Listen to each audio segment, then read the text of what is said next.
Our inspirational passage for today comes to us from Loving Kindness by Sharon Salzberg. And she says here in chapter 6 of her book, it is only due to our concepts that we feel separate from the world. We are isolated by ideas of inadequacy, ideas of danger, ideas of loneliness, and ideas of rejection. While we may indeed face external difficulties, our thoughts can amplify them or even create them, leading us deeper into delusion.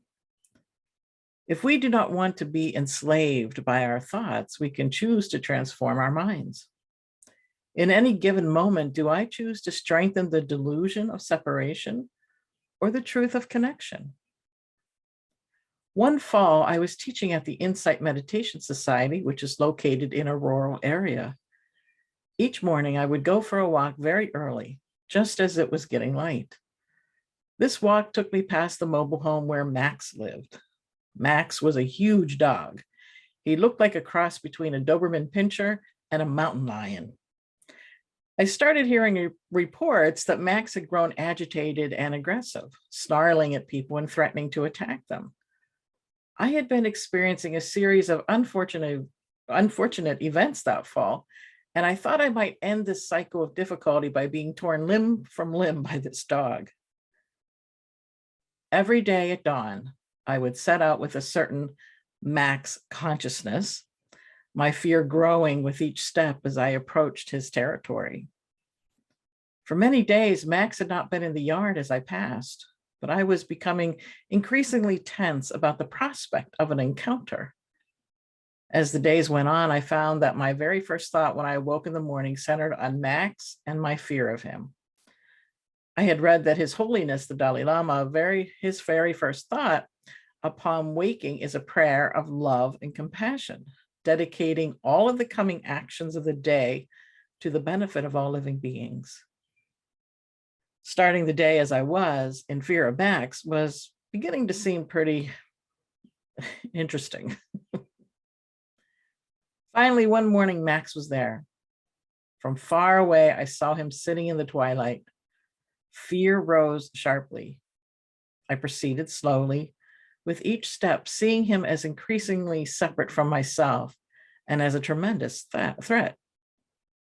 He's out there, he's very big, and he's getting closer. Finally, I arrived. Max stood up. I stopped. We looked at each other. And then I blurted out the first thing that came to mind. Maxine is my middle name. People used to call me Max too, you know. We looked at each other for a few moments more. Then Max sat down again, and I walked on. From that point on, I saw that love was a choice for me in many different situations. I developed a relationship to Max, a feeling of connection. He seemed like someone I knew, someone who might be in a bad state, who might even lose control and actually try to hurt me, but someone who was nevertheless a friend. I did not at all stop being careful, but Max ceased to be a terrible alien creature, a great hulking beast out there waiting to get me. He stopped being the other. Fear is the primary mechanism sustaining the concept of the other and reinforcing the subsequent loneliness and distance in our lives. Ranging from numbness to terror, fear constricts our hearts and binds us to false and misleading ways of viewing life. The fallacy of separate existence cloaks itself in the beguiling forms of our identifications. This is who I am, or this is all I can ever be. We identify with a fragment of reality rather than with the whole. So that's some inspiration from Sharon Salzberg's Loving Kindness book today. It's in chapter 6, if you'd like to reference it. So with that, let us begin our meditation. Thanks, Gail. Yeah, it is very beautiful and inspiring. Yes, I just love that today. So yeah, let's take it to heart as we get into our practice today.